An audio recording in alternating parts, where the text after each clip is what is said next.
गर्मी हो गया, एसी नहीं तो कूलर ही ला दीजिए, टेबल फैन ही ला दीजिए, हाथ पंखा ही ला दीजिए, खाना मांगिएगा हम भी करेंगे हैं।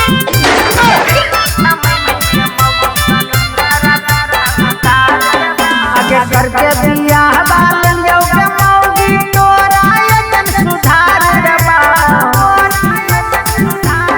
आगे करके दिया बालन जो के मौगी तोरा यतन सुधार देबा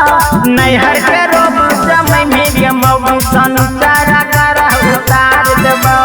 नैहर के रोब जमै मेरी मौगी संसारा कर उतार देबा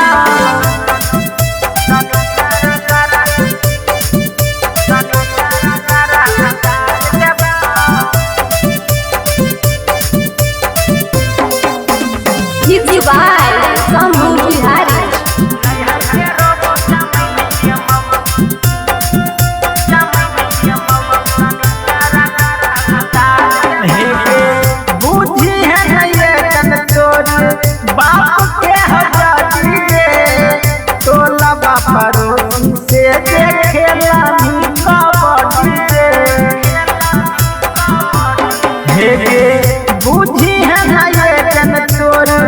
बाप के हजारी रे तोला बापरोसी से खेला कबड्डी रे नैहरा बाला चलिए चलन भिखिया तोरो फाड़ देबा नैहरा बाला चलिए चलन भिखिया तोरो फाड़ देबा नैहर के रोब जमै मेरी मौगी संसारा कर उतार देबा नैहर के रोब जमै मेरी मौगी संसारा कर उतार देबा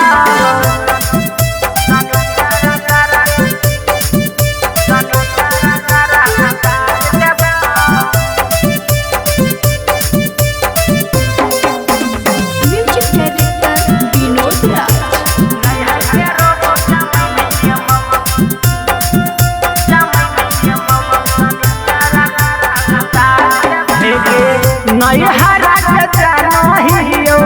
सब तोर हाल गे शंभु बिहारिया कर चलतौ नहीं ऊंचा लगे नैहरा के जानहियो सब तोर हाल गे मिठाल दया सब तर नहीं जातौ ऊंचा लगे फटर फटर बोला मिठोला फटर फटर बोला मिठोला समूहा डाल देबा नैहर के रोब जमै मेरी मौगी संसारा कर उतार देबा नैहर के रोब जमै मेरी मौगी संसारा कर उतार देबा प्रेजेंटेड बाय कलश रिकॉर्डिंग स्टूडियो चिवाड़ा।